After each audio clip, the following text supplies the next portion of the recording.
wabarakatuh. Waalaikumsalam warahmatullahi wabarakatuh. Oke, salam sejahtera untuk kita semua ya. Pertama-tama marilah kita mengucapkan syukur kehadirat Allah Subhanahu wa taala karena insya Allah hingga saat ini kita masih diberikan kesehatan ya, dan juga insya Allah keberkahan. Teriring sholawat dan salam kepada junjungan kita Nabi besar Muhammad Sallallahu Alaihi Wasallam beserta keluarga dan para sahabatnya. Bismillahirrahmanirrahim. Jadi untuk kelas kita hari ini kita mulai ya, dan pertemuan ke-7 setelah sekian lama ya, banyak kegiatan terutama dari saya sendiri ya terkait dengan MBKM dan kegiatan lainnya, tapi tidak mengurangi kualitas dan pemaparan materi dari berbagai metode ya. Kita lanjut materi kita hari ini dengan membahas terkait dengan apa yang disebut dengan fishbone diagram ya. Jadi fishbone diagram itu merupakan salah satu alat untuk bagaimana mencari akar permasalahan ya. Nah, pengalaman saya waktu masih di industri ya, jadi fishbone ini memang betul-betul bermanfaat ya, dengan segala macam metode penyajiannya. Dan pada kesempatan ini saya akan menjelaskan seperti apa itu yang namanya fishbone diagram atau diagram tulang ikan ya. Oke, baik, saya share dulu. Nanti kalau sambil jalan kira-kira ada yang mau ditanyakan, silakan langsung ditanyakan saja. Nanti kalau misalkan rekan-rekan akan bergabung ya, terutama dengan perusahaan-perusahaan besar ya, perusahaan-perusahaan manufaktur, rekan-rekan nanti akan bersinggungan dengan ini ya, dengan penggunaan fishbone ya. Kalaupun nanti ada menggunakan metode lain ya, untuk kesempatan kelas kelas kita semester ini mungkin nggak akan saya jelaskan secara spesifik ya. Oke, sudah nampak di layar? Nampak Pak, bisa Pak. Oke, baik. Jadi fishbone diagram ini adalah salah satu teknik penyelesaian masalah, di mana seperti kita lihat di gambar ini ya. Ini secara umum beginilah bentuknya ya, bentuknya seperti ini. Nah, baik, kita masuk ke pembahasannya. Nah, apa sih yang dimaksud dengan fishbone diagram ini? Jadi yang namanya fishbone ini juga dikenal dengan namanya diagram Ishikawa. Ini orangnya ya. Nah, kalau kita lihat dari mukanya, orang mana ini? Jepang. Jepang, Pak. Oh, salah. Ini orang Payakumbuh ya. Salah Pak. Jepang Pak. Payakumbuh. Saya lihat masih pada kenyangan semua, pada bangun tidur semuanya. Kumbuh. Siang.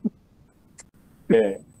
Nah, kenapa? Jadi penggunaan nama ya, diagram Ishikawa ini karena yang pertama kali mengembangkan model seperti ini adalah Dr. Kaoru Ishikawa ya, dari University of Japan di medio 1960-an. Ya, tahun 1960-an, saya belum lahir juga ya,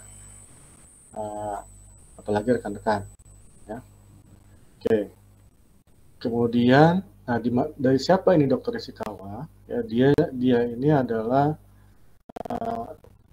seseorang yang bekerja di satu grup ya, Kawasaki kalau di Indonesia itu motor ya, tapi kebetulan dia bekerja di bagian baja, industri baja Kawasaki ya.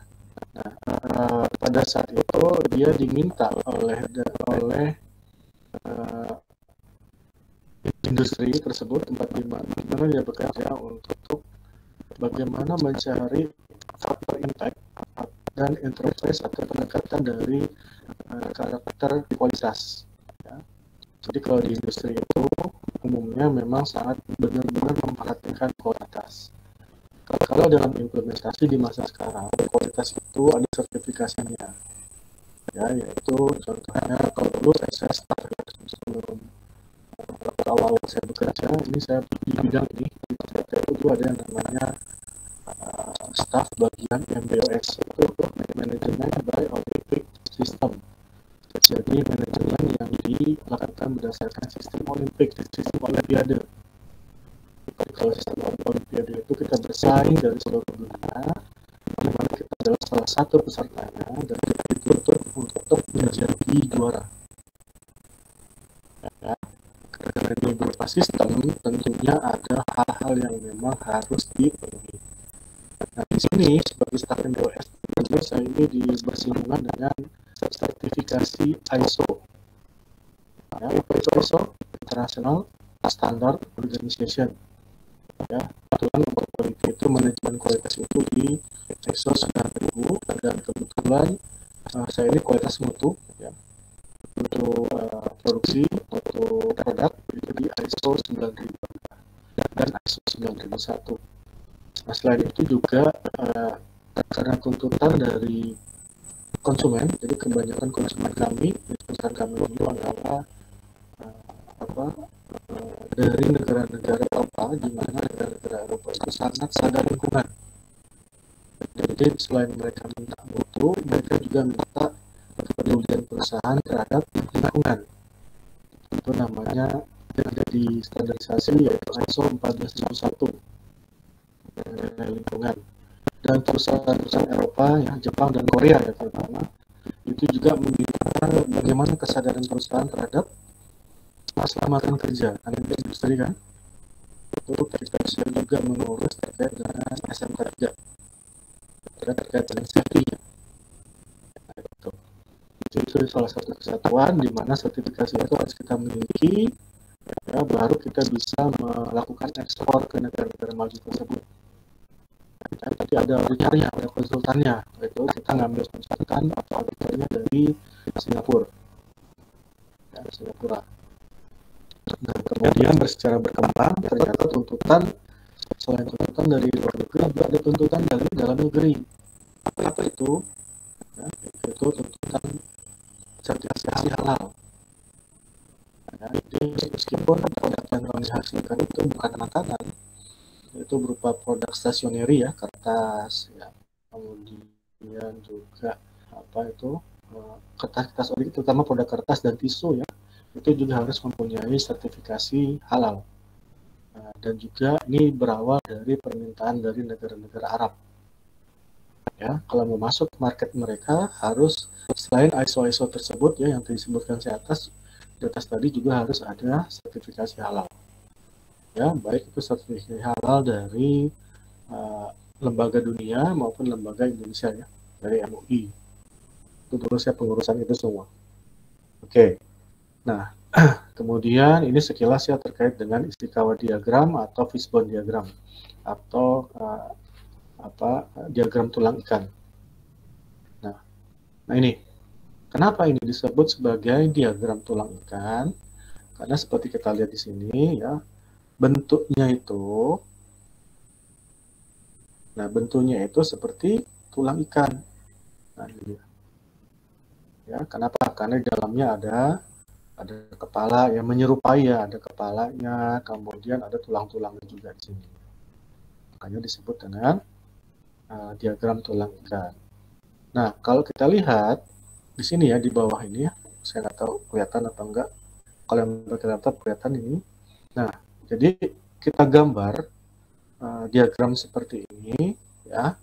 Nanti biasanya standarnya itu dari masing-masing tulang yang di depan ini adalah masalah yang dihadapi. Kemudian di sini kita ada menggunakan yang namanya 6M. Apa itu 6M? Pertama dimulai dengan M pertama itu material atau bahan baku, ya. Kemudian mesin atau mesin dan equipment atau alat bantu produksi, ya, mesin dan peralatan. Lalu manpower, ya, kalau berbicara manpower itu ya jelas mengenai sumber daya manusia. Dan kemudian ada metode. Apa ini metode? Adalah seperti realnya itu seperti SOP-nya. Ya, apa itu SOP? Standar Operating Prosedur. Ada yang namanya WI. Apa itu WI? Work Instruction, metode instruksi kerja. Jadi karena ini kita proses produksi, jadi kerjanya kan berulang gitu ya. Nah, karena kita kerja berulang, tentunya sudah ada standar-standar yang harus kita patuhi. Lalu ada yang M selanjutnya, lingkungan ya, Mother Nature. Mother Nature-nya lingkungan, karena itu juga karena kita mengeluarkan luaran dan juga ada limbahnya. Ya, kemudian juga lingkungan kerja terkait dengan safety-nya tadi, keselamatan kerja karyawannya. Apakah sudah diberikan APD? Apa itu APD? Alat pelindung diri. Nah, kemudian juga prosedur-prosedur untuk menjaga atau menjamin keselamatan kerja karyawan, nah itu sudah harus ada. Dan juga pengukuran, ya karena kita berurusan dengan mesin, ya mesin itu kan ada standar setting ya. Jadi kadang-kadang yang namanya alat berputar itu, ya itu kadang terjadi pergeseran, karena mungkin disebabkan oleh aus ya.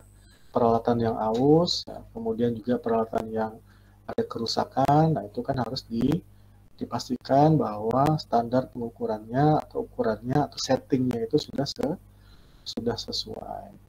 Nah, ini umumnya adalah 6M, tapi pada perkembangannya ya tidak hanya di sini saja, tapi mungkin kalau nanti ada terkait dengan investasi, nanti tulang ikannya nambah, bukan lagi 6M, tapi menjadi katakanlah 7M.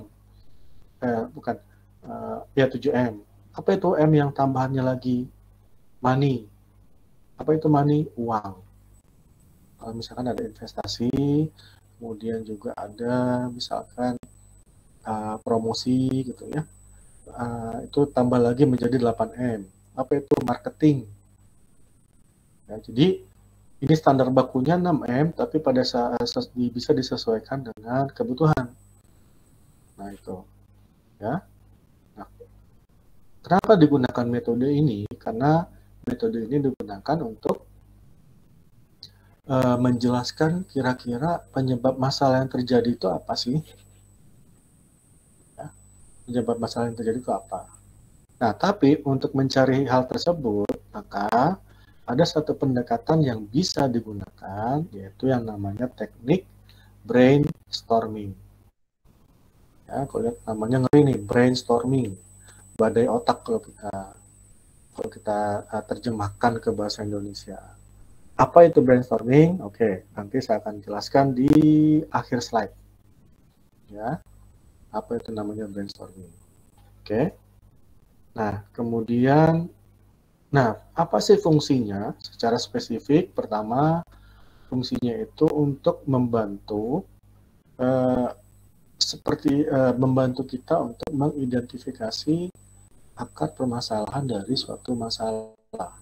Ingat, pernah saya sampaikan dulu bahwa jika kita menghadapi suatu permasalahan, maka yang harus dicari terlebih dahulu adalah akar permasalahannya. Ya. Bisa jadi kalau kita tidak menyentuh akar permasalahan, maka permasalahan yang terjadi sepenuhnya. Kemungkinannya mungkin dalam jangka waktu ke depan dia akan terjadi lagi. Ya. Nah, tapi jika kita sudah mampu untuk mencari sebetulnya apa sih akar permasalahan tersebut, maka tentunya masalah kita yang hadapi ini akan selesai sepenuhnya, dan kemungkinan untuk terjadi di masa yang akan datang juga relatif kecil, relatif minim. Ya, relatif minim. Yang kedua, yang B, itu untuk membantu membangkitkan ide-ide, ya, untuk mencari solusi atas suatu permasalahan. Nah, izin Pak, suara Bapak putus-putus. Udah, sekarang udah jelas? Belum ada suara, Pak. Yang lain gimana? Jelas suara saya? Jelas, Pak. Jelas, Pak. Oh, oke. Oke, jelas yang lainnya. Berarti coba Sudah dicek Pak. sinyal. Sudah. Oke, jadi kenapa bisa membagikan ide-ide? Kita lihat di sini nih, lihat ya yang di bawah ini. Jadi di sini kan kita buat semacam kira-kira dari sisi mesin ya. Ini misalkan ada apa ini? Misalkan ada equipment atau di sini piston ya, equipment yang aus ya. Kemudian juga nanti di metodenya ada misalkan di mesinerinya ada mungkin ini terkait dengan otomotif ya, misalkan tekanan ban dan lain sebagainya. Ya, jadi di mapping, dipetakan kira-kira di mesin itu permasalahan apa yang terjadi di sana, dipetakan satu persatu. Nah, untuk memetakan ini kita tidak bisa tunjuk apa namanya istilahnya, asal nunjuk aja, tapi harus menggunakan teknik brainstorming ini. Makanya untuk mencari akar permasalahan itu merupakan suatu kombinasi antara pengetahuan dan pengalaman. Dulu kami itu kalau ingin melakukan brainstorming ya, kalau di Muhammadiyah istilahnya apa, di karantina di Muhammadiyah itu di karantina istilah, kalau di dosen-dosen sini ya. Jadi ditempatkan di satu ruangan itu dikunci, jadi kita panggil 20 orang ya, jadi dibagi atas satu grup itu bisa 4 bisa 5, jadi katakanlah 5 grup lah ya, satu grup 4 orang. Jadi masing-masing grup itu diberikan tugas untuk mencari akar permasalahan dari masing, katakanlah bagian mesin satu grup, bagian metode satu grup, bagian SDM satu grup. Tapi ini juga nanti anggotanya disesuaikan dengan bidang keahliannya dan bidang pengalamannya. Nah gitu. Jadi cari, karena memang yang dipilih itu adalah orang-orang yang punya pengalaman dan pengetahuan yang tinggi, ya, makanya ini bisa berjalan efektif. Kalau misalkan nanti dari pemilihan orangnya sudah katakanlah kompetensinya sudah diragukan, maka upaya untuk mencari akar permasalahannya akan semakin sulit, atau bahkan nanti bisa saja menjadi tidak tepat sasaran. Kalau mencari upaya yang mencari akar permasalahannya dan hingga akhirnya tidak tepat sasaran, maka otomatis solusi yang ditawarkan juga akan menjadi tidak kurang atau bahkan tidak efektif sama sekali. Gitu ya. Makanya sebagai seorang manajer itulah kemampuan itulah yang harus kita miliki.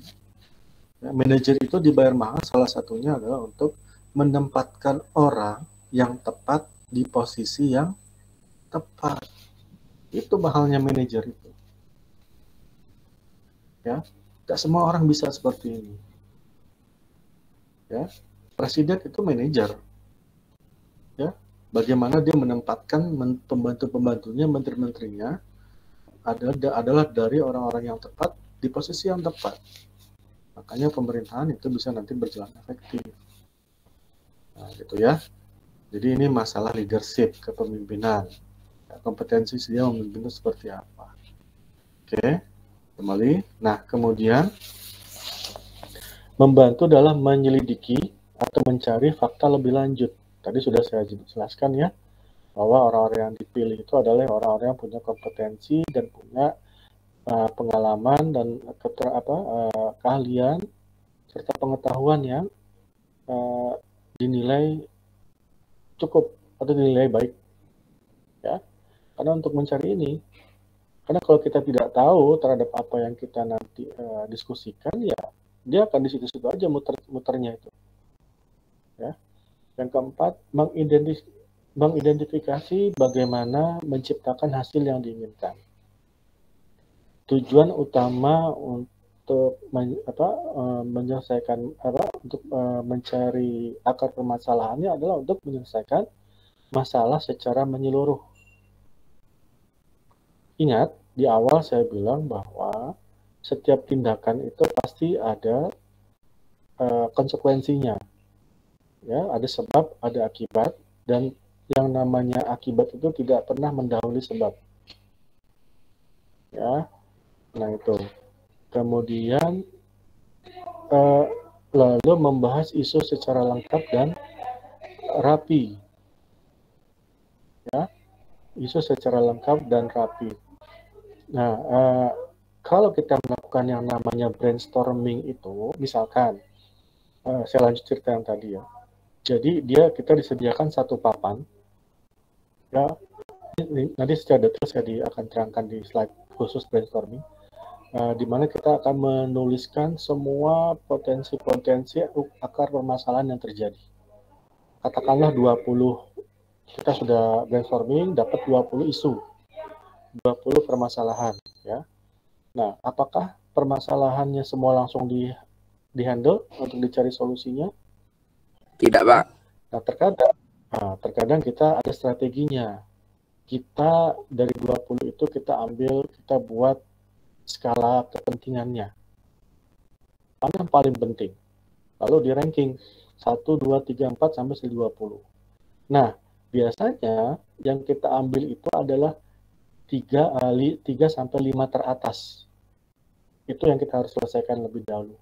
Dan biasanya masalah yang kita ambil tadi, yang sudah kita data tadi, itu adalah masalah yang paling krusial atau kritikal untuk segera diselesaikan. Tapi ada juga pertimbangan lain, misalkan dari sisi biaya, ya, dan pertimbangan lain seperti misalnya ketersediaan, kalau di mesin ya, ketersediaan spare part, nah kayak gitu. Ya, dan itu kita tahu nanti karena orang-orangnya kan berpengalaman semua. Nah, kayak gitu. Dan kemudian juga pada saat brainstorming, yang namanya makanan tuh lengkap, makan siang semua dikasih, snack dikasih, makanan, permen segala macam, apalagi kita cuma bawa badan aja. Ya, lengkap. Nah, kemudian juga sehingga akhirnya dari penggunaan fishbone tadi, ya, melalui satunya proses namanya brainstorming tadi, diharapkan nanti akhirnya apa? Menghasilkan pemikiran baru. Ya, karena di sana juga dituntut untuk kita berpikir kemarin out of the box, berpikir di luar kotak. Ya, karena terkadang solusinya itu dekat, tapi nggak ada di dalam kotak atau di otak kita. Yang ada itu di luar otak kita, tapi dekat dia. Kenapa? Karena kita tidak tahu. Nah, itu, ya. Nah, ini fungsi fishbone diagram, ya, secara umumnya ini. Ya. Kemudian lanjut. Nah, bagaimana sih cara mencari dan membuktikan akar permasalahan? Yang pertama, di sini disebutkan do the right thing and do the thing right. Apa ini maksudnya? Ya. Dari kalimatnya ini kayaknya tipis-tipis aja nih maknanya nih kan. Ya. Nah, pertama, do the right thing. Apa ini artinya? Do the right thing. Mengerjakan hal yang benar. Mengerjakan hal yang benar. Jadi ini kalau berbicara tentang begini, ini pendekatannya kepada metode. Ya. Jadi misalkan ada pilihan di sini ya, A, B, C, D, dan E. Ya. Job D adalah job yang sudah sesuai dengan metode. A, B, C, dan E bukan pekerjaan yang sesuai dengan metode. Jadi apa yang dikerjakan dulu? Yang dikerjakan adalah yang sesuai dengan metode. Karena lakukanlah hal yang benar. Kalau lakukan hal yang benar ya kita sesuai aturannya. Gitu. Ya, itu contohnya. Lalu ada namanya do the thing right. Mengerjakan sesuatu dengan benar. Beda ya, yang atas tadi mengerjakan hal yang benar. Kalau yang bawah mengerjakan sesuatu dengan benar. Ya. Nah, ini masih berkaitan dengan contoh di atas tadi. Misalkan katakanlah kita menentukan D yang akan kita kerjakan, maka lakukanlah pekerjaannya itu dengan sebaik-baiknya. Ya. Nah, itu. Kerjakanlah hal dengan sebaik-baiknya. Jadi kalau kita baca sekali dua kali kayaknya kadang-kadang kita ketuker ini definisinya, ya. Nah, pertanyaannya adalah kalau misalkan rekan-rekan mahasiswa, ya, kalau dari pemahaman kedua hal ini, mana yang lebih sesuai? Do the right thing atau do the thing right? Ya, saya mau tanya. Mana yang paling bagus di antara dua ini? Kita sudah ketemu beberapa kelas kan, saya suka nanya gitu, mana yang paling bagus di antara dua ini?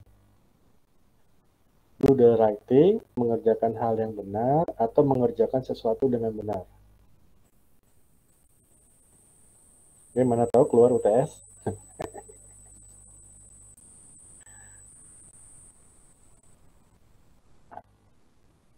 Nggak ada suaranya, masih loading ya.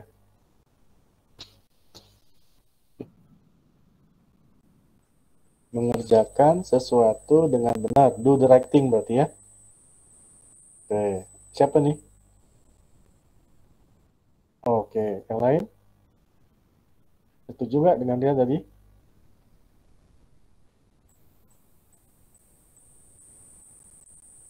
Ada yang punya pendapat do the thing right? Mengerjakan sesuatu dengan benar?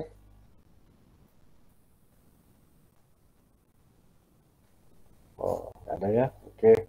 Apa Pak? Do the thing right. Do the, kenapa? Karena harus dikerjakan satu persatu. Selesaikan satu baru selanjutnya. Meskipun hal tersebut salah gitu. Harus dibenarin, Pak. Ya misalkan kita pengen nyolong motor nih. Ya. Ada SOP-nya. Ya, yang benernya itu ya dipegang dulu kunci letter T-nya, masukkan ke lubang kunci, ya kan, putar dengan paksa, kekuatannya sekian gitu ya. Saya pandai itu loh Pak, nggak paham saya itu. Pengalaman nih Pak. Iya. Ahli untungnya ya. Nah, ya, gitu ya. Oke lah, saya kayaknya cocok nih besok masuk UTS nih ya. Oke lah, sih. Jawabannya Ya, nanti aja. ya jangan, ya walaupun cocok jangan yang ke profesi yang itu juga Pak. Jangan Pak. Ya. Gak apa-apa Pak, bikin contohnya kan gampang. Itu kamu udah kenal gaya saya ya. Iya Ya, Pak. nanti pakai contoh-contoh nanti langsung di penjara nanti Pak, kan walaupun alasannya contoh kan nggak masuk akal juga loh Pak. Ini pertanyaan gitu, pilih salah satu yang menurut Anda benar, jelaskan dan berikan contohnya. Sesuai. Iya. Karena saya suka lihat mahasiswa saya bengong gitu. Oke, lanjut ya.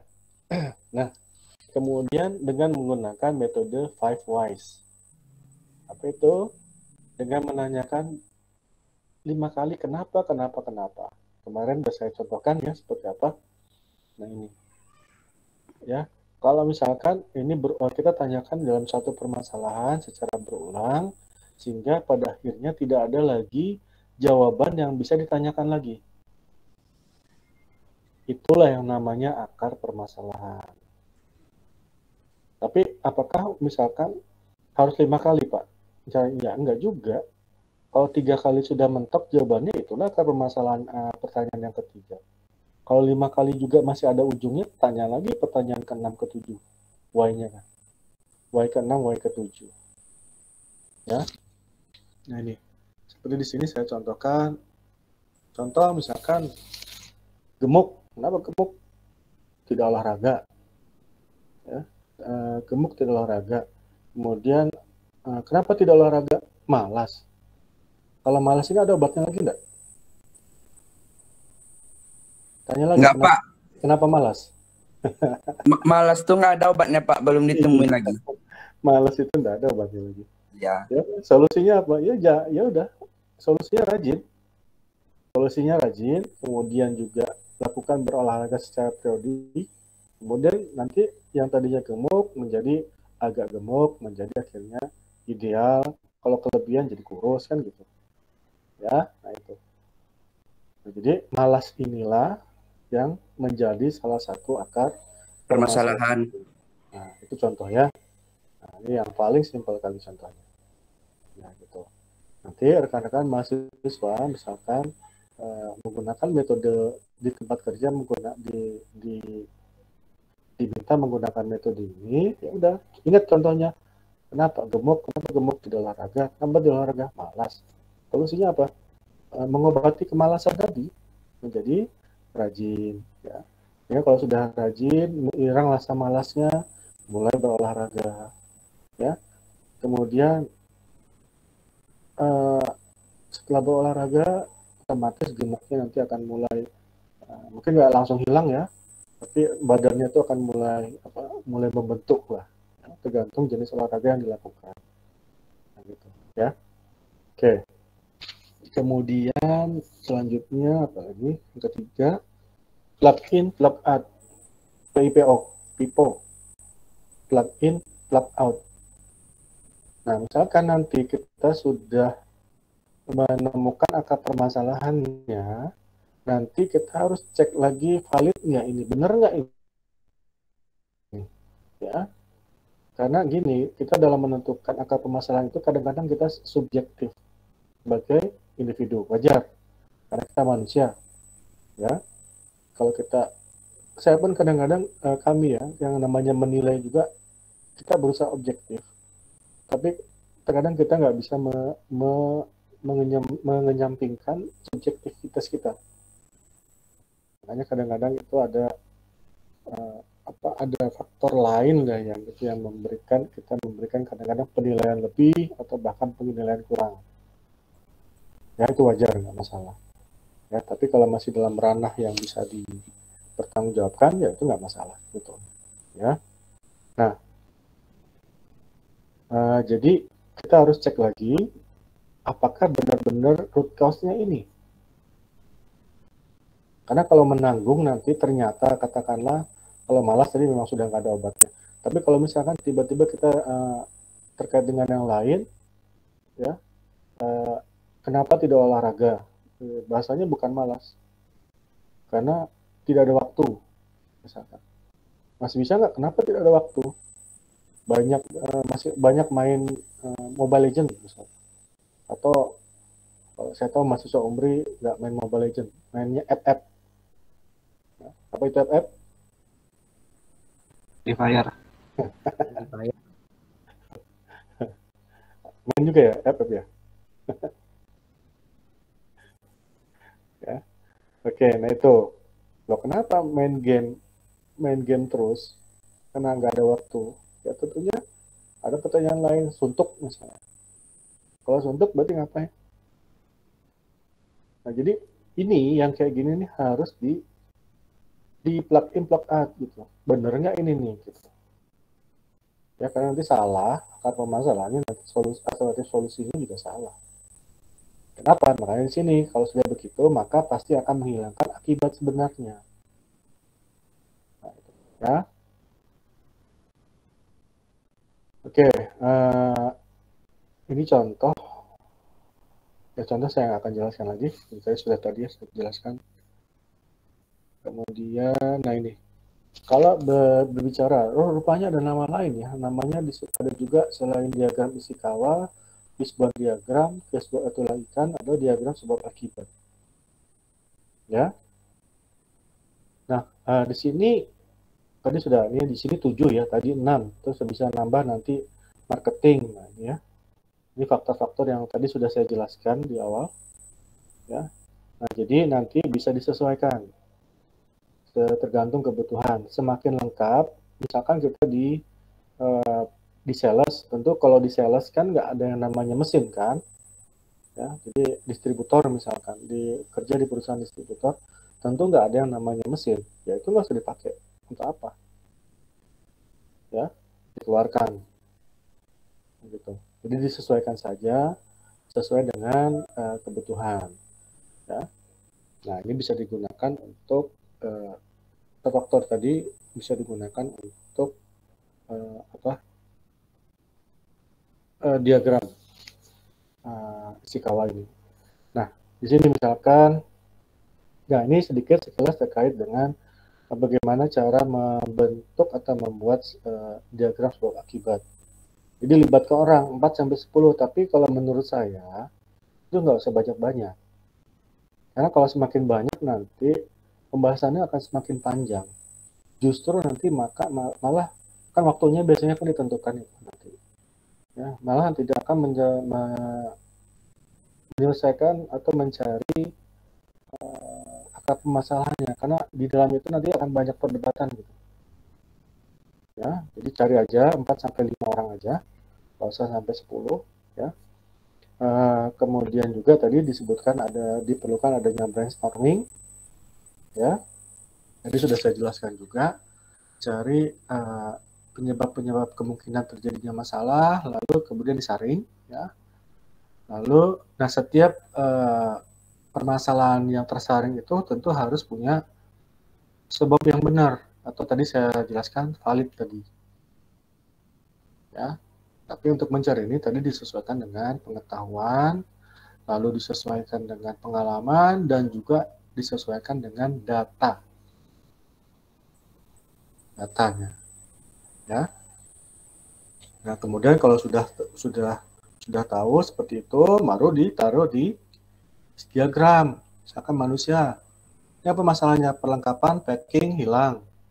Dari sisi manusianya apa nih? Contoh, mungkin penjaga gudangnya itu kurang training ya. Lalu dia masih baru, kemudian ceroboh ya, lelah ya, misalkan kayak gitu ya.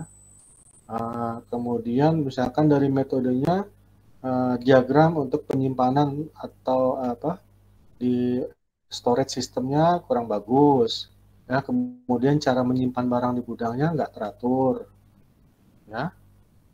Kalau dari sisi material, misalkan terlalu banyak perlengkapan yang ada di sana, namun tidak terdata dengan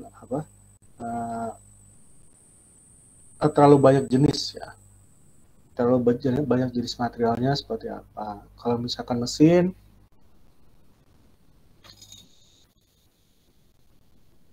kalau dari sisi mesin bagaimana? Misalkan kita ada menyimpan stok packing ya, stok packing itu di dekat mesin. Ya, misalkan dari sisi penggunaan, kenapa di sabuk konveyor ya, kalau di industri itu ada penggunaan konveyor. Di konveyor itu ada yang namanya penggunaan packing ya. Nah, misalkan dari kondisi mesin packingnya sudah rusak ya, atau mungkin secara spesifik penggunaan packingnya terlalu cepat ya, didata semua di sini, masukkan semua ke sini ya. Oke, berdasarkan apa tadi ya, brainstorming tadi. Oke, kemudian ini adalah langkah-langkah bagaimana cara membuat fishbone ya. Kalau di sini ada tiga bagian.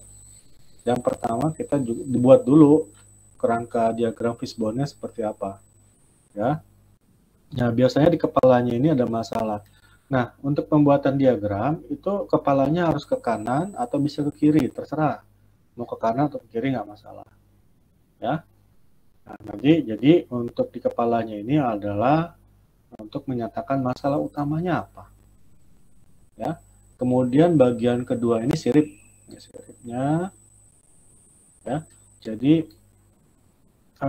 ini untuk kelompok penyebab masalah. Nah, biasanya nanti ini kan adalah fishbone utama nih ya, fishbone utama. Ini fishbone utama ya. Nanti biasanya dari tiap-tiap kerangka ini, itu nanti dibuat fishbone baru. Tapi spesifik masalahnya di mesin. Jadi nanti misalkan di sini kan ada mesin, manusia, metode, material. Ini nanti akan dibuat fishbone baru yang merupakan pecahan dari sini. Itu dia. Ini adalah fishbone utama. Lebih spesifik ya Pak ya? Ya, lebih spesifik lagi. Ya, lebih spesifik lagi dibuat fishbone baru. Atau menggunakan fishbone ini, tapi nanti biasanya dari misalkan lelah ini nanti ada garisnya lagi di sini. Lelah apa? Jadi beberapa garis lagi. Kenapa dia lelah? Di sini. Tapi biasanya kalau yang kayak gini nanti terlalu penuh fishbone-nya. Makanya nanti dipisah per kerangka ini. Bisa buat fishbone baru. Oke. Nah, kemudian yang ketiga merupakan duri. Nah, ini duri ini namanya. Ya, jadi kan saya bilang kalau misalkan nggak mau buat fishbone baru dari tiap-tiap kelompok di sini, maka dibuat lagi yang namanya anak durinya lagi. Nah, gitu lagi. Dia lebih spesifik dari durinya ini. Nah, kayak gitu. Ya. Oke. Kemudian, nah ini ada contoh permasalahan ya. Ini nggak akan saya bacakan, nanti mungkin bisa dibaca lagi. Ini terkait dengan apa di perusahaan tekstil ya. Jadi ini terkait dengan penjualan penurunan penjualan karena produk cacat. Ya, produk cacat ya oleh distributor ya. Di industri itu biasa ya yang namanya konsumen itu melakukan komplain terhadap produk itu biasa ya. Jadi selain produk juga ada komplain mengenai pelayanan, sistem pembayaran dan lain sebagainya, banyak komplain. Dan itu saya dulu bagian itu juga. Jadi kalau misalkan kita itu pergi ke luar negeri ya, itu enak ya, kita kadang-kadang berpikir, wah dikirim perusahaan ke luar negeri. Kita ini malah males loh. Kenapa? Pertama kita ketemu customer di sana, itu apa? Dimarah-marahin sama mereka. Karena produk kita mungkin ada yang jelek gitu ya. Ini bukan suasana yang kondusif gitu. Jadi kita datang ke mereka karena bagian dari after sales, ya, kita malah di sana dimarah-marahin. Kenapa barang kamu gini? Apalagi kalau misalkan customernya itu memang customer yang cari gara-gara. Jadi sebetulnya nggak ada masalah, tapi dicari-cari masalah. Tujuannya untuk apa? Misalkan minta diskon, potongan harga.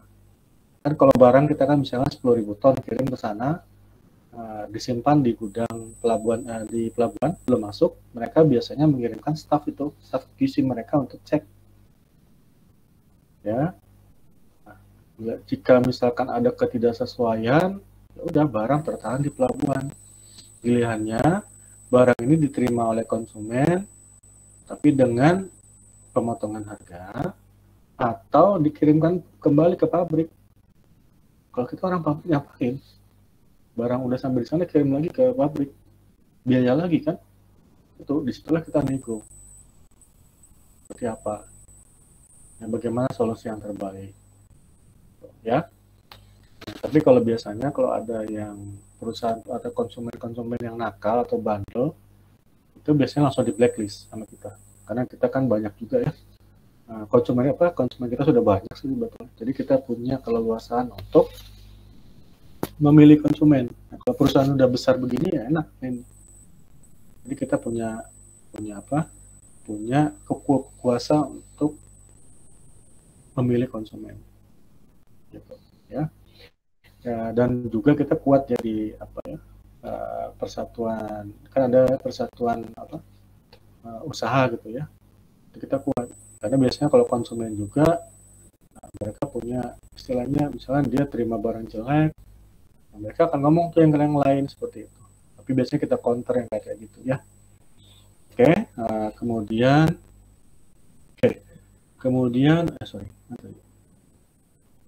jadi ini ada penurunan penjualan karena produk cacat. Jadi di sini untuk mengatasi masalah tersebut, manajer produksi diminta. Ya, dulu saya juga seperti itu.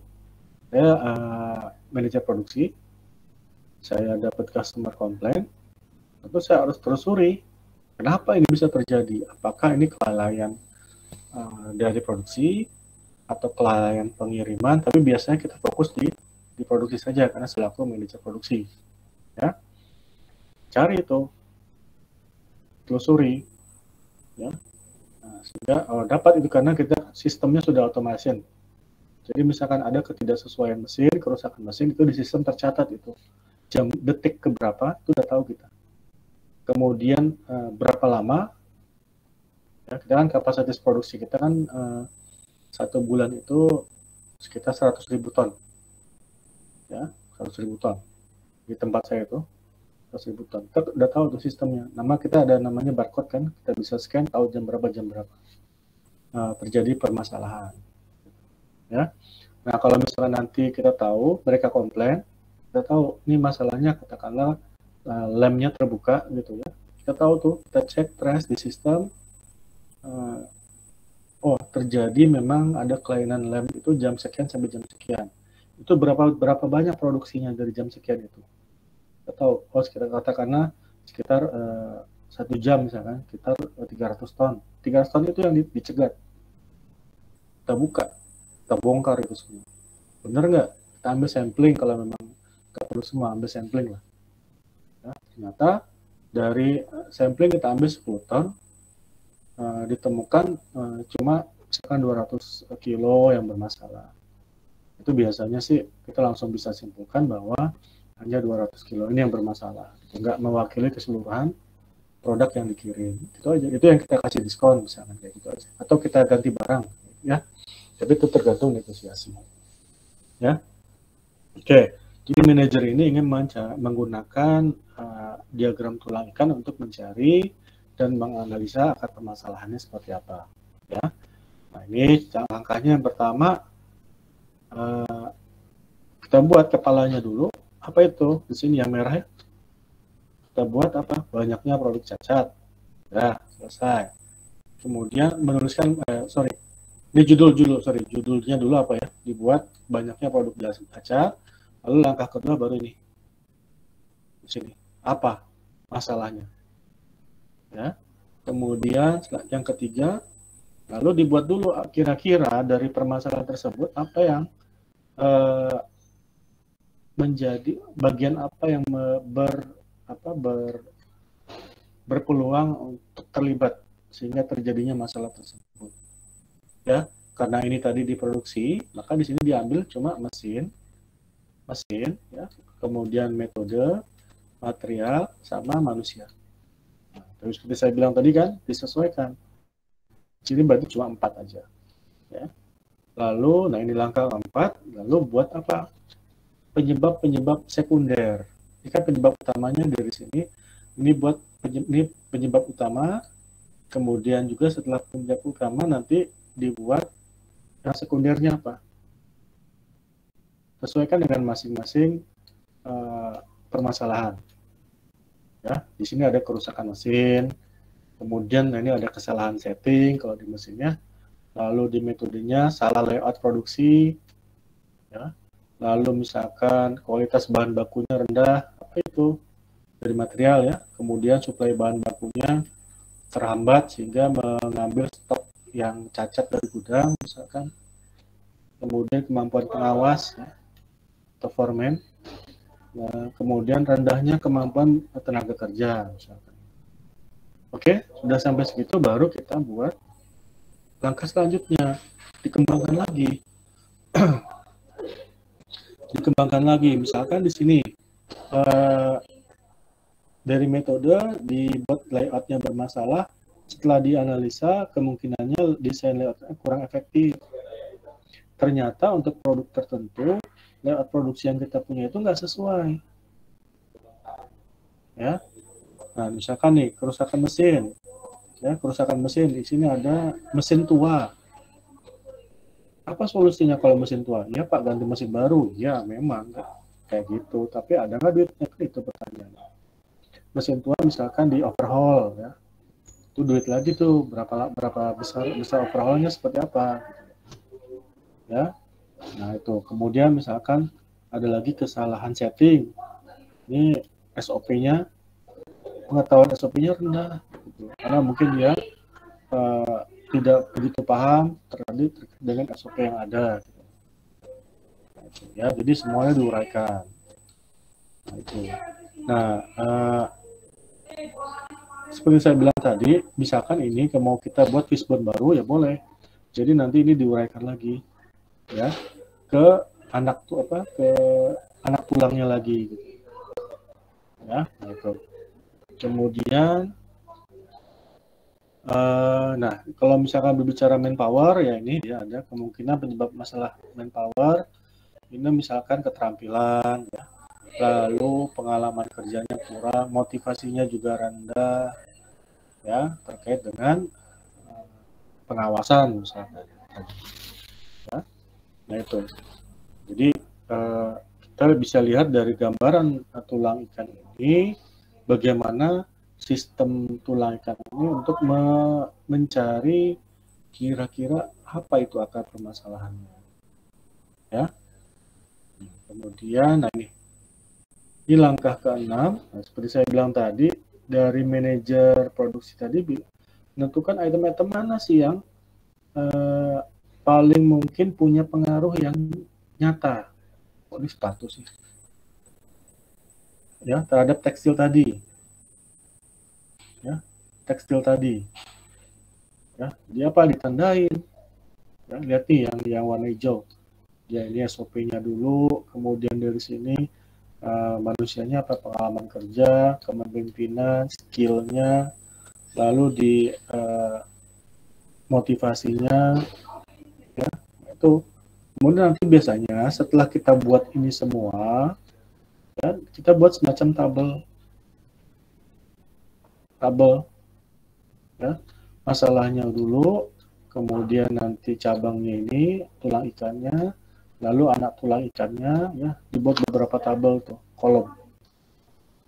Nanti baru nanti alternatif solusi yang paling ujung. Ini biasanya juga ada investasinya kira-kira berapa, kemudian timeline, jangka waktunya berapa lama. Ya, nanti dibuat laporan. Ya, itu. Nah, jadi kalau dari berdasarkan di atas tadi, dibuat kesimpulan dari masing-masing apa? Masing-masing tulang ikan, masing-masing anak tulang ikannya. Nah, ini dia contohnya. Ya, coba kita lihat. Dari sisi material, rendahnya kualitas barang mempengaruhi kualitas produk. Hal ini disebabkan proses mendapat bahan baku dari supplier yang berbeda. Kok bisa? Ya kadang-kadang kita ngambil katakanlah karton box untuk packing. Ya, kita sudah memberikan standar kepada supplier. Saya mau karton boxnya desainnya seperti ini, ya, dimensinya begini, tintanya begini. Nah, tiba-tiba nanti yang satu bisa konsisten kualitas boxnya, tapi dari supplier lain ternyata nggak konsisten. Dalam satu palet itu kan ada misalkan ada 50 box, ada 50 ikat box misalkan. Ya, kan dimasukkan mesin otomatis. Nah, ada di pertengahan box itu yang misalkan printnya itu nggak jelas. Kita nggak tahu. Ditambah manusianya juga mungkin lelah, ya, atau mungkin nggak peduli karena motivasinya rendah. Dilewatkan aja itu, nggak disortir dulu. Gitu. Mau dari metode, ya, misalkan metode yang digunakan itu ternyata bukan mempercepat, malah memperlambat pengeluaran produk. Apa berarti solusinya? Berarti metodenya harus direvisi. Ya kan? Lalu mesin, kesalahan setting. Berarti kalau kesalahan setting jelas, ini terkait dengan pengetahuan manusia untuk bagaimana melakukan setting mesin yang sesuai. Kenapa ini bisa terjadi? Manpower-nya. Kenapa? Pengalaman kerjanya rendah, rupanya anak-anak baru. Ya. Sehingga apa? Pengetahuannya itu terkait produk kurang maksimum. Sehingga apa? Ditambah lagi motivasi pekerjanya juga rendah. Kadang gini, dulu di tempat saya ini kita ngasih overtime itu gila-gilaan, lembur ya. Jadi kadang-kadang misalkan gaji karyawan itu 5 juta, itu bisa sampai misalkan lemburnya itu nilainya 2 kali gaji biasa, jadi dia terima 15 juta. Tapi itu udah kayak mayat hidup. Ya, saking kita banyaknya order yang diterima, tuh, sedangkan manpower-nya tetap, ya, akhirnya apa, dilemburkan orang. Nah, kayak mati hidup. Nah, kalau sudah begitu, resikonya apa? Kualitas, karena orang sudah lelah kan. Akhirnya apa? Produknya juga menjadi tidak konsisten nanti kualitasnya. Ya, nah itu. Jadi nanti misalkan rekan-rekan jadi manajer di suatu pabrik, perhatikan itu. Ya.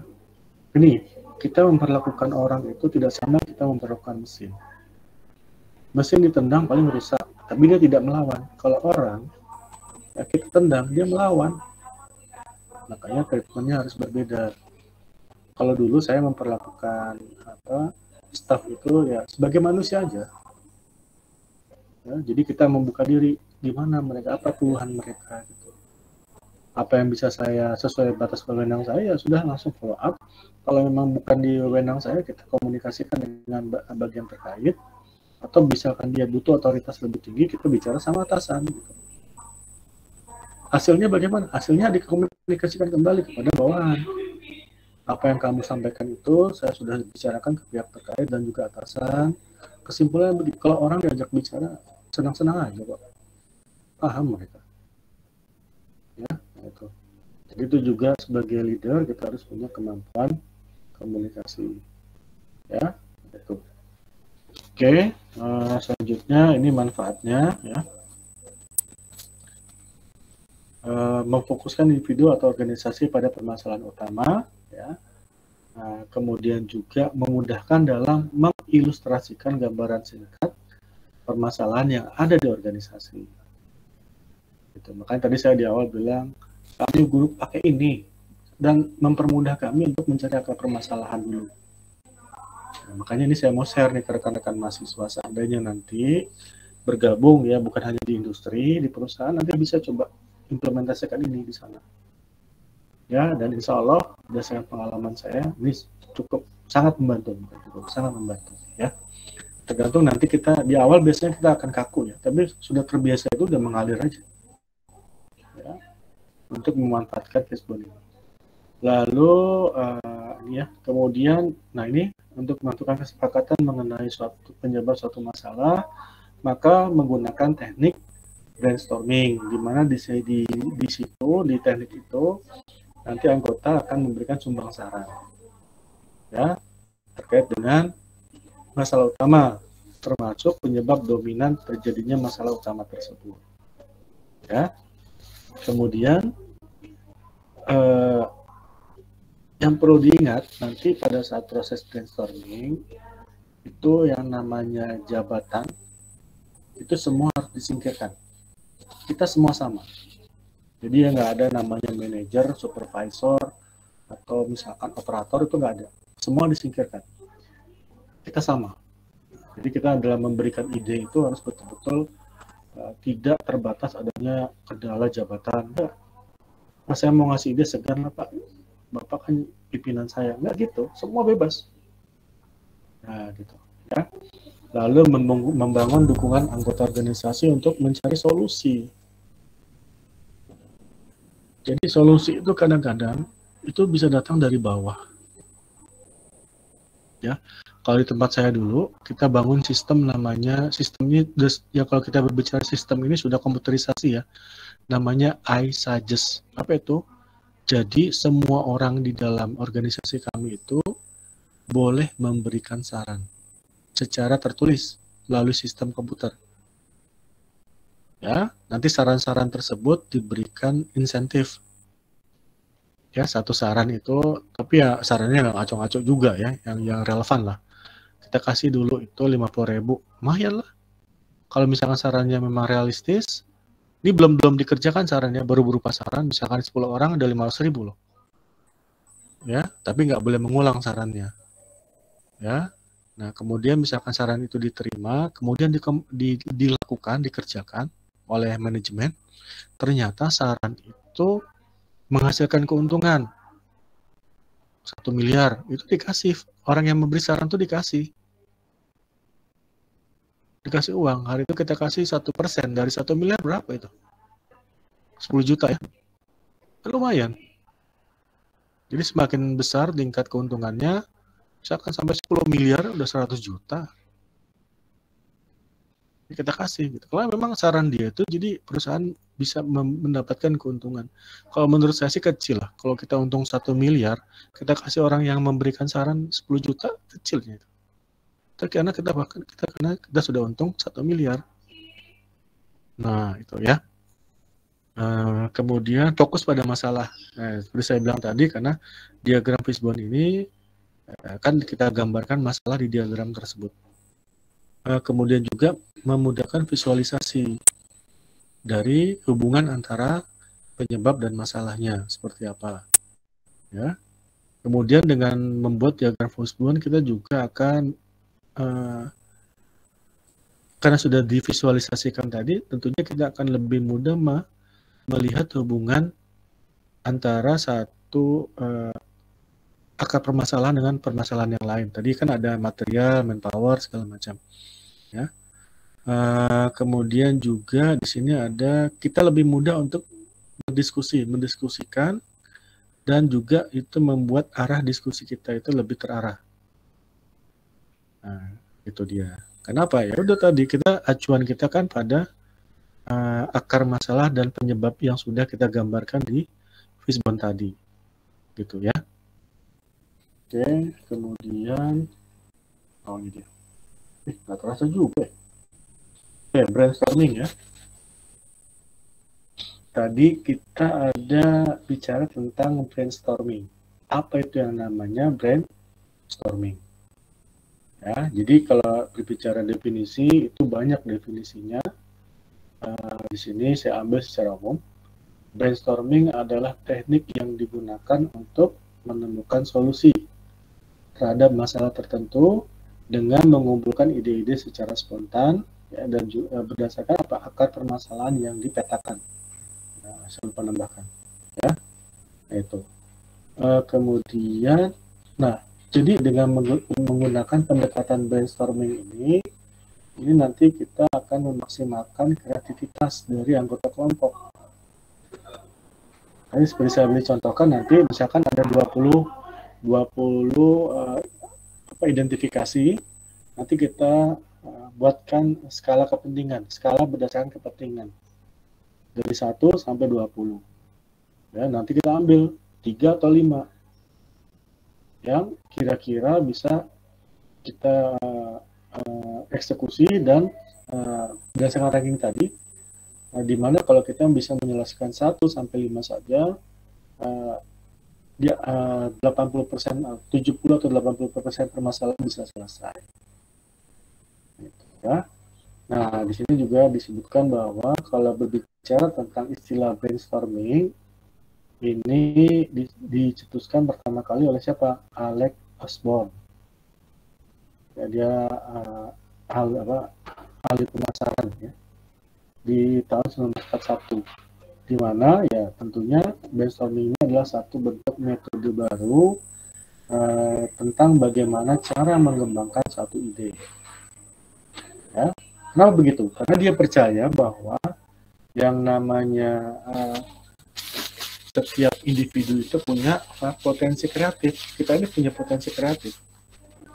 Nah, tantangannya adalah bagaimana kita mengeluarkan potensi kreatif itu ke permukaan gitu loh. Permukaan. Ya. Nah, untuk itu jadi si Osborne tadi merancang 4 aturan dalam melakukan brainstorming. Yang pertama, setiap ide yang dikeluarkan itu tidak boleh dikritik. Ingat ya, setiap ide yang dikeluarkan itu tidak boleh dikritik. Ya, yang pertama. Kenapa? Karena nanti kalau kita, misalkan kita ada orang menyampaikan ide, tiba-tiba kita langsung kritik, maka idenya nggak akan keluar sepenuhnya. Sedangkan kegiatan kita itu adalah untuk memancing ide keluar dari setiap orang. Nah, kemudian semakin banyak ide semakin baik. Makanya tadi saya bilang tuliskan semua ide di papan. Nanti baru kita ranking. Ya. Kemudian bangunlah ide satu sama lain. Jadi saling mengingatkan antara masing-masing anggota. Kemarin begini ya. Oh iya, ini kemarin gitu. Jadi saling menguatkan gitu. Ya. Kemudian doronglah munculnya ide-ide liar. Nah, ide-ide liar ini kadang-kadang adalah untuk memancing solusi yang seperti saya bilang tadi berada di luar kotak, out of the box. Gitu. Itu bisa berasal dari yang namanya ide-ide liar. Kayaknya idenya tuh kayak nggak masuk akal gitu. Ini namanya ide-ide liar. Atau idenya itu di luar kebiasaan-kebiasaan yang sudah pernah ada. Nah itu.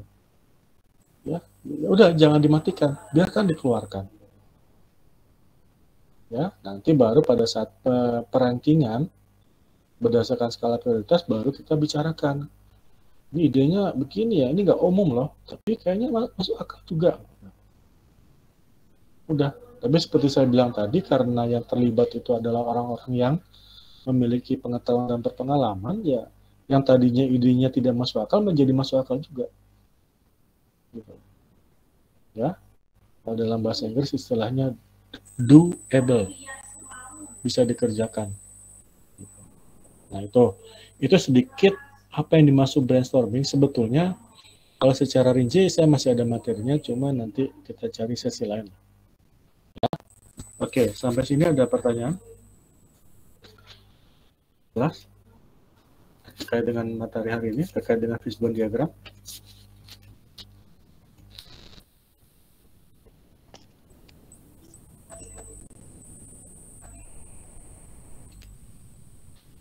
Gimana?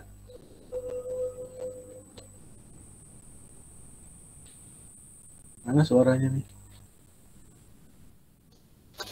Helmi ada Helmi? Ada Pak, ada. Ada yang mau tanyakan Helmi? Jelas Tidak nggak? Pak. Jelas, yang lain?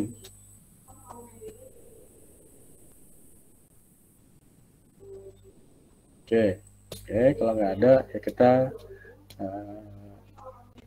berhusnuzon saja, berbaik sangka. Oke, sudah pada jelas. Kalau memang apa, saya mau jelaskan terkait dengan tugas. Ya, oke. Mungkin rekan-rekan sudah melihat di Sikuli? Udah Pak, tapi belum lihat Udah, tugasnya. Pak. Udah, Pak. Oke, sini saya jelaskan ya. Sebentar.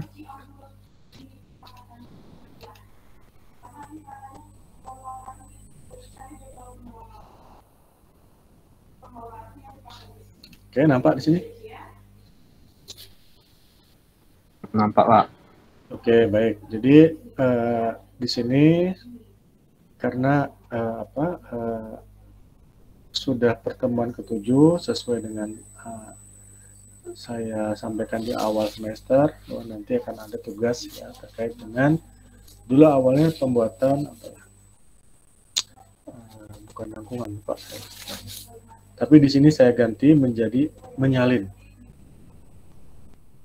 Ya, jadi kalau materinya sudah saya untuk materi ini di sini ya. Kalau di saya sih di file ini materinya nih.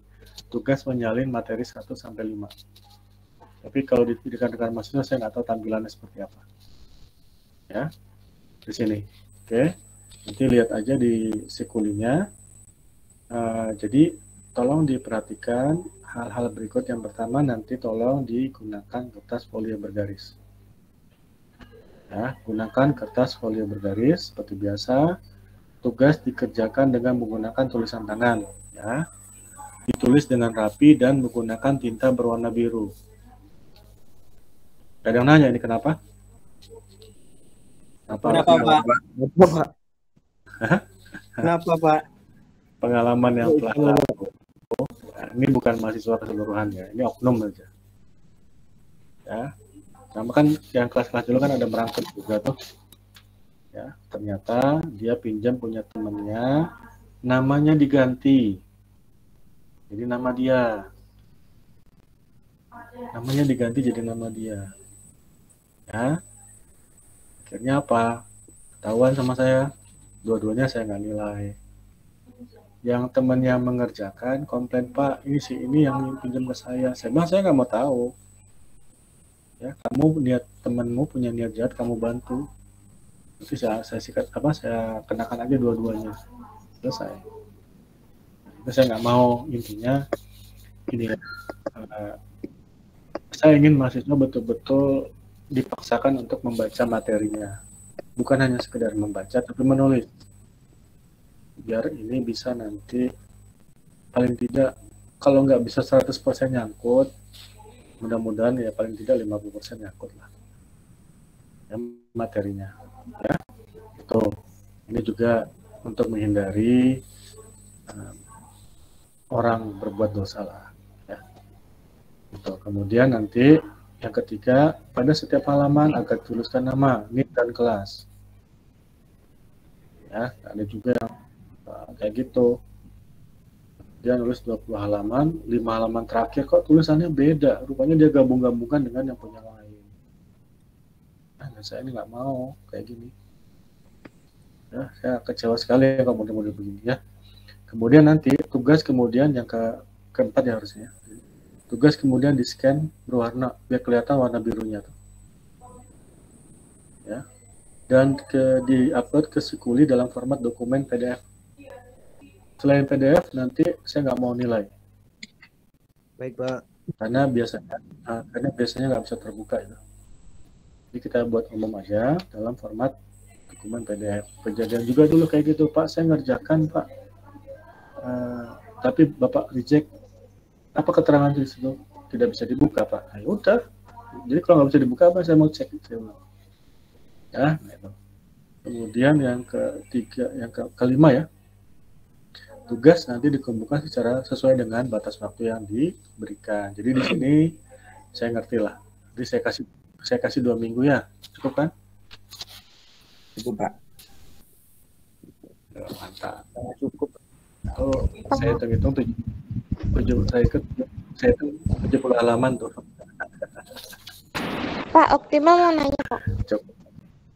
Halo, Pak. Apa? Optimal mau nanya, Pak. Ya. Itu salah tadi Optimal lihat ada 70 lembar halaman ya, Pak. Itu emang harus disalin semuanya, nggak diringkas sama sekali kan, Pak? Ya, makanya saya bilang ini menyalin bukan meringkas.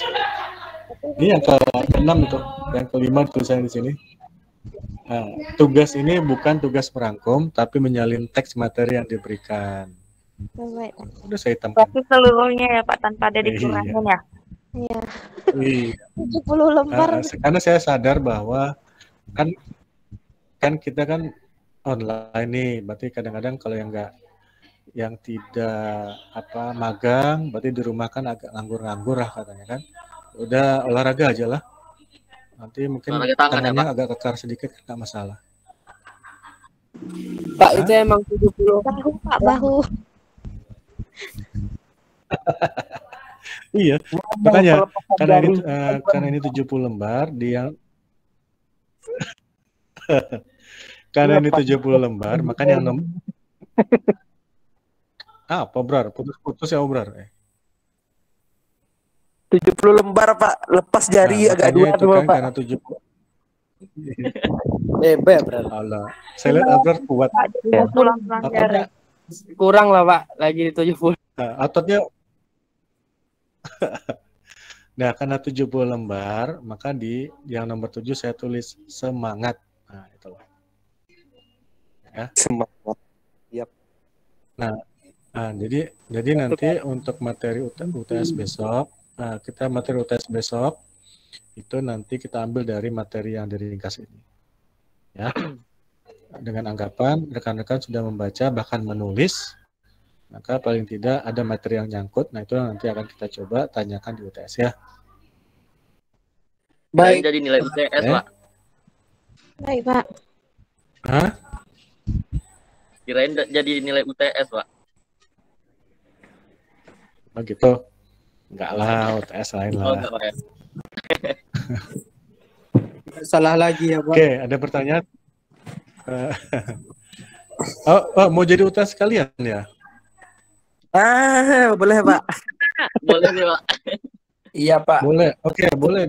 Jadi gini Ide aja yang bagus, Pak. Buat aja 2 rangkap. Ya, yang satu ditulis dalam tinta warna biru, yang satu ditulis warna merah. Gimana? Gak jadi, Pak. 100 Pak. Sama UTS saja, Pak. UTS saja. UTS saja, Pak. Apa-apa, Pak. UTS saja. Ada Bang. UTS saja, Pak. Saya rela UTS, Pak. UTS saja, Pak. Nggak jadi, Pak. Dihapuskan. Cancel. Dihapuskan ya. Dihapuskan aja, Pak. Yang tinta merahnya dihapuskan aja, Pak. Biar tinta biru aja, Pak. Kan bagus, kita ambil positifnya, kita dipaksa membaca gitu ya.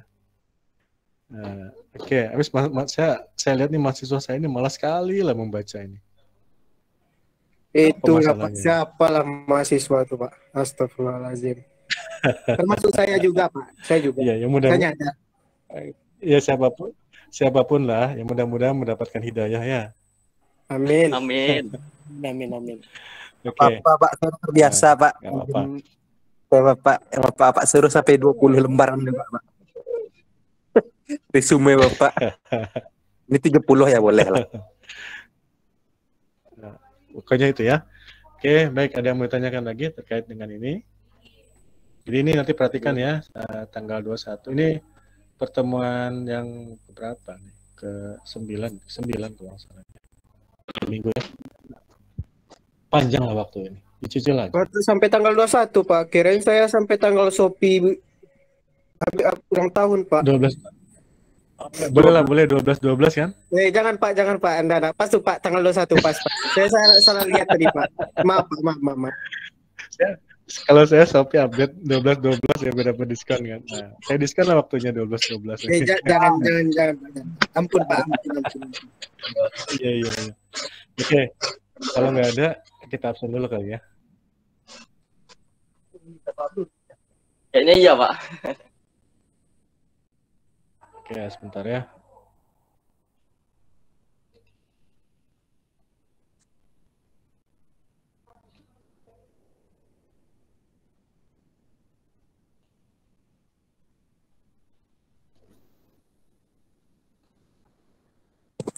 Alfandi, ini ada yang apa ya? Ada yang magang ya? Iya Pak, aktifnya magang Pak. Ada, Pak. Ini magang mana nih? Magang MBKM atau magang biasa? Enggak Pak, aja yang dari umum aja, yang di kantor gubernur itu. Emangnya Oh ya. udah mulai? Biasanya di akhir nggak? Kata Bu Uwan boleh di awal, boleh juga katanya. Tapi nanti hasilnya tuh dapat itunya dosen pembimbingnya itu di akhir, kata di bulan Februari sama Maret katanya. Oh gitu ya, bos.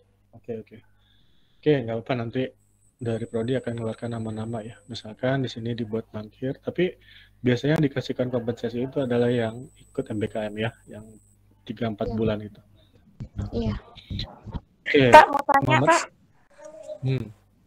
Kita tuh sistem magangnya nanti di bulan Februarinya atau di Maretnya, Pak? Atau kita boleh ngambilnya sendiri tuh mau terserah bulan Februari atau Maret?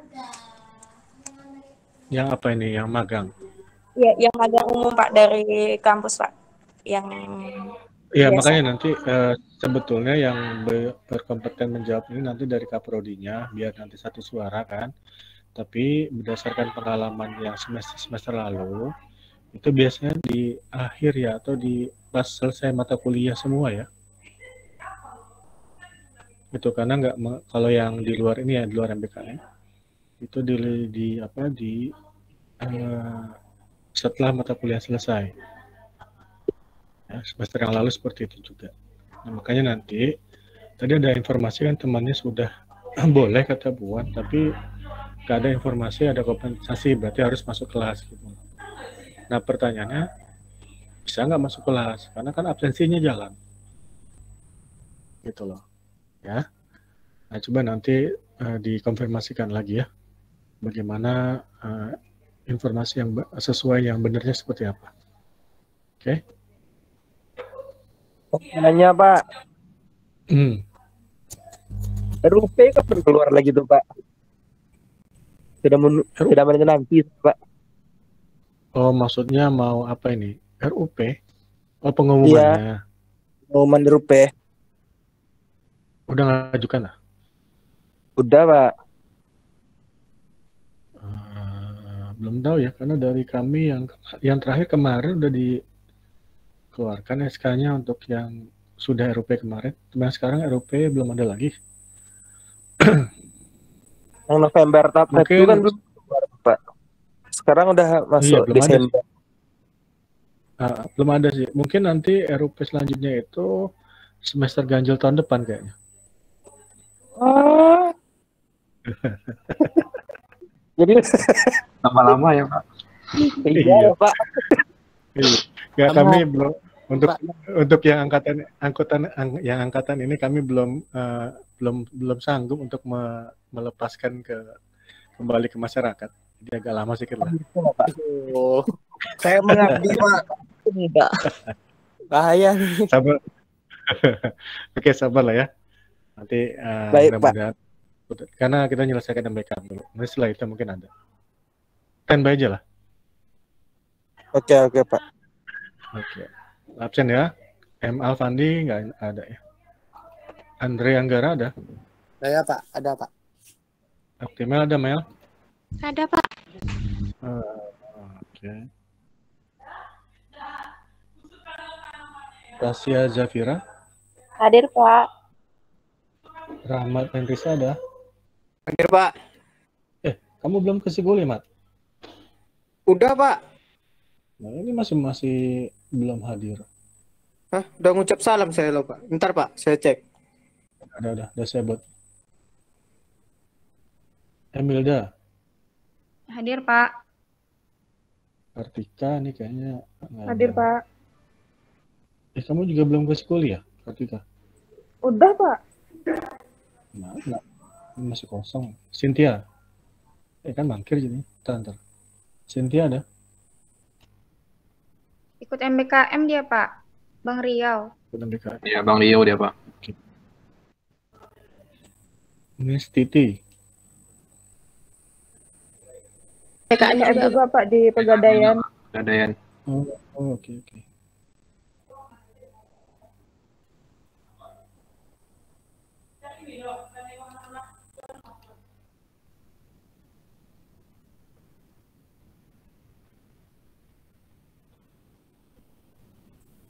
Nur Intan, Hadir, Pak.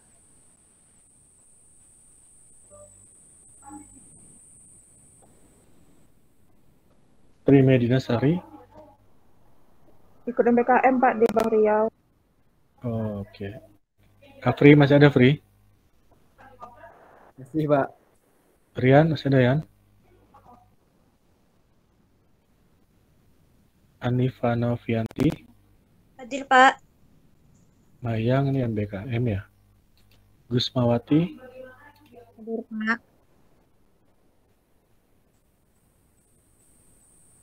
Muhammad Abrar juga ini belum ke Sikuli dah. Tak belum, Pak. Udah nggak apa saya buat hadir. Oh ya. Hadir, Pak. Helmi masih ada Mi. Hadir, Pak. Maya Monte. Hadir, Pak. Isi. Hadir, Pak. Triliana ini MBKM. Winda Ayu. Hadir, Pak.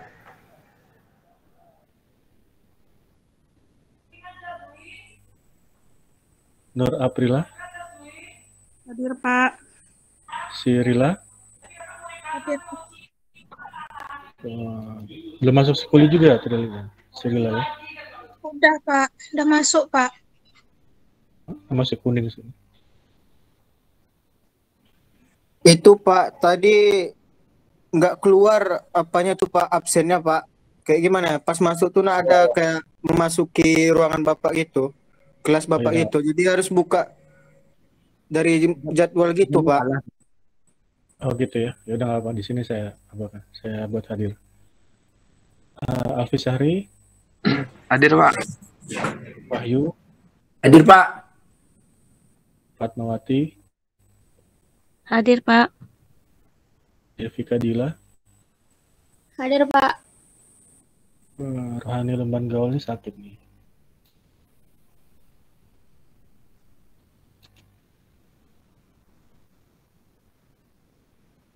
Rana Aktiviana. Hadir, Pak. Reza Cynthia. Hadir, Pak. Diki Prayogi. Hadir, Pak. Dini Hari Sapnur. Dini Hari. Dia tadi kena jaringan tuh, Pak. Jaringan. Iya, jaringan dia hancur katanya, Pak. Emang dia di mana rumahnya? Itu lupa saya, Pak, di mana dia rumahnya, Pak. Di Tapanuli Utara gitu, Pak. Di hutan-hutan gitu, Pak. Terus soalnya dari kemarin terakhir nggak masuk dia nih.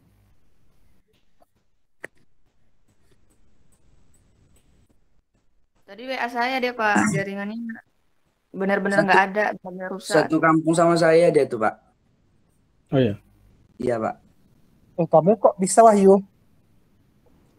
Bagus kok jaringannya di sini. Itulah. Tapi entah di rumah dia sekarang tanda kan. Oh. Gitu. Oke. Baik, mungkin kita cukupkan aja kelas kita sampai di sini ya. Jadi mudah-mudahan apa yang disampaikan hari ini bisa bermanfaat untuk kita semua. Lebih kurang dimohon maaf. Wabillahi taufiq wal hidayah. Wassalamualaikum warahmatullahi wabarakatuh. Waalaikumsalam warahmatullahi wabarakatuh.